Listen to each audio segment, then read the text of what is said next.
Hi guys, and welcome to the tutorial where we will explain how you can register on RIA Money Transfer app. So let's dive right in. First, open the RIA Money Transfer app on your mobile device. When you launch the app, it will ask for location permission. Make sure to allow that so the app can work properly. Once that's done, you'll be greeted with the RIA Money interface, which is clean and user-friendly.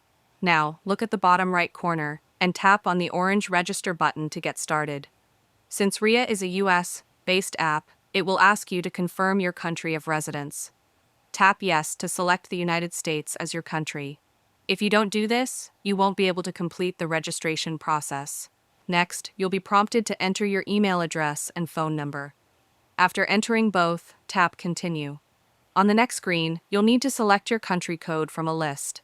Since my country isn't listed, I'll select a country code from the list just for the sake of the example. Then, enter your phone number and tap Continue. RIA will then send you a one-time password auth for verification. Once you receive the code, simply enter it in the app. You're now successfully registered on RIA Money Transfer. And that's it, you are done.